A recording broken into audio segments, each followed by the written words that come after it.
विभाजन से पहले 565 रियासतों और 17 प्रांतों से अपने सफर की शुरुआत से लेकर 1956 के बाद 14 राज्यों और 6 केंद्र शासित प्रदेशों के गठन तक भारत ने कई बदलाव देखे और परिवर्तन की इस फहरिस्त में साल 2014 में 28 राज्यों और 8 केंद्र शासित प्रदेशों के साथ हमारा राष्ट्र विकास के मुकाम की ओर चलते सेपरेशन और कनेक्शन के कई पल देख चुका है।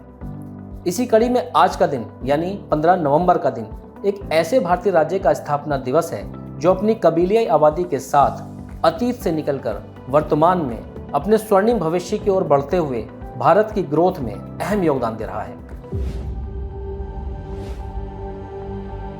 मैं झारखंड, जिसके जंगलों और वीरान इलाकों ने मुझे बुशलैंड का खिताब दिया। मेरे लोगों ने भी भारत की आजादी की लड़ाई में 1857 से ही स्ट्रगल शुरू कर दी थी, लेकिन खुद को आजाद करवाने में मैं कामयाब हुआ भी तो साल 2000 में, जब उस साल 15 नवंबर को बिहार से अलग होकर मैं अपनी आदिवासी आबादी के साथ अपने वजूद को निखारने के सफर में निकल पड़ा और बन गया भारत का 28वां राज्य। जहां महाभारत में मुझे कर्कखंड कहा गया है, वहीं मुगल काल में मेरा निकनेम कुकरा था और अब झारखंड मेरा शुभ नाम है, यानी जंगलों और झाड़ियों की भूमि। मेरे सफर में याद है मुझे हजारीबाग में सेंट कोलंबिया कॉलेज का वो स्टूडेंट जिसने 1912 में पहली बार झारखंड राज्य का प्रस्ताव पारित कर मेरे अस्तित्व की गुहार लगाई थी। लेकिन मेरा एक शहर झुमरी तलैया 1950 के दशक में ही रेडियो प्रसारण से बहुत फेमस हो गया। आज मेरा 22वां स्टेटहुड डे है। यह दिन मुझे और मेरे हर निवासी को अंग्रेजों के खिलाफ लड़ने वाले मेरे आदिवासी क्रांतिवीर बिरसा मुंडा की याद दिलाता है, जिसकी बर्थ एनिवर्सरी के दिन साल 2000 में मेरा गठन हुआ। यूं तो मैं तकरीबन 79,720 किलोमीटर स्क्वायर एरिया कवर करता हूं, जबकि पश्चिम बंगाल, छत्तीसगढ़, उत्तर प्रदेश, बिहार और ओडिशा मेरी बाउंड्री के साथ लगते हुए अक्सर मेरा हाल चाल पूछ लिया करते हैं।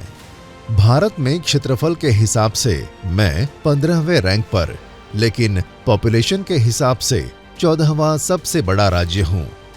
मेरी राजधानी रांची और दुमका में उपराजधानी है। मेरे 24 जिले हैं, जिनमें तकरीबन 4 करोड़ लोग रहते हैं।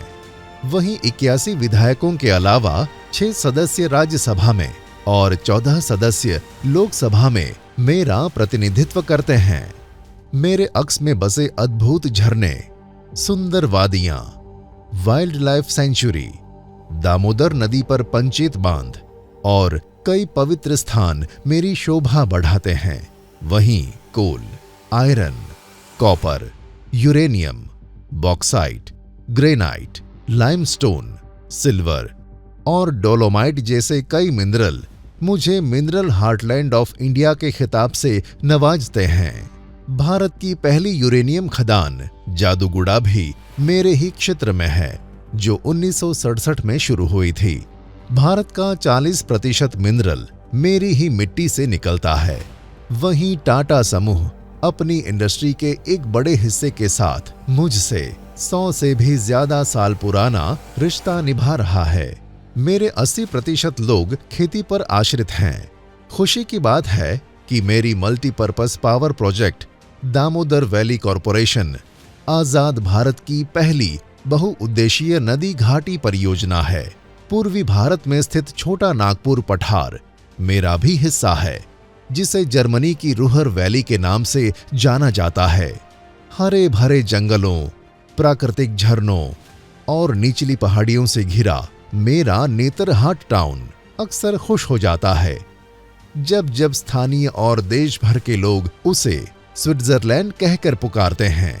पारसनाथ, रजरप्पा जैसे कई फेमस रिलीजियस जगहों के अलावा भारत के 12 शिव ज्योतिर्लिंगों में से एक बैद्यनाथ धाम भी मुझ में बसता है, जहां 20 किलोमीटर की दूरी पर त्रिकूट हिल रोपवे बना है, जिसे गगन खटोला के नाम से भी जाना जाता है। यह भी मुझे गौरवान्वित कर 44 डिग्री के मैक्सिमम लेंस एंगल के साथ भारत का सबसे ऊंचा वर्टिकल रोपवे बनाता है। रांची विश्वविद्यालय, Birsa agricultural university, Vinoba Bhave university सहित कई विश्वविद्यालय ऐसे हैं जो मेरी युवा पीढ़ी को ज्ञानी बना रहे हैं।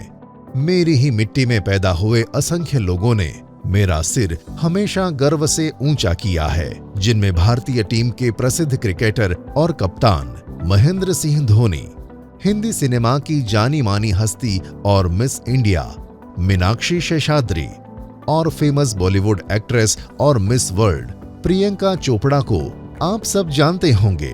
प्रकृति के आगोश में समाया मैं हमेशा ही लोगों की अट्रैक्शन का सेंटर पॉइंट रहा हूं। वहीं मेरे कल्चर और विरासत को सहेजे पारंपरिक लोक संगीत, वाद्य यंत्र और नृत्य अक्सर मुझे ही झूमने पर मजबूर कर देते हैं। डोकरा कला मेरी पहचान है, जबकि बसंत पंचमी, होली, दिवाली, छठ, जित्या भैया जैसे कई त्योहार मेरे लोगों को एकता के बंधन में बांध देते हैं। साल 1771 से ही मेरे स्थानीय लोगों ने बहुत संघर्ष देखा है, लेकिन मैं खुश हूं। आज झारखंड भारत के विकसित और समृद्ध राज्यों में से एक बनने की ओर अग्रसर है। आज अपने स्थापना दिवस पर मैं उम्मीद करता हूं कि राज्य के प्रतिनिधि अपने लोगों के कल्याण के लिए बिना किसी भेदभाव के काम करें। मैं अपने दायरे में इंडस्ट्रियल एरिया को बढ़ाना चाहूंगा, बशर्ते प्रकृति के स्पर्श से बिना छेड़छाड़ किए राज्य विकास करे। इसके लिए फूड इंडस्ट्री मेरे लोगों के पक्ष में हो सकती है, लेकिन प्रदूषण को बढ़ाने वाले उद्योगों से मैं सरोकार नहीं रखना चाहूंगा। पॉलिटिशियन को मेरी हिदायत है कि बरसों से मेरी मिट्टी में पलते संसाधनों का सही प्रयोग सुनिश्चित करें, ताकि मैं हर रोज अपने लोगों की खुशियों में अपने गौरवशाली अतीत और भविष्य का प्रतिबिंब देख सकूं।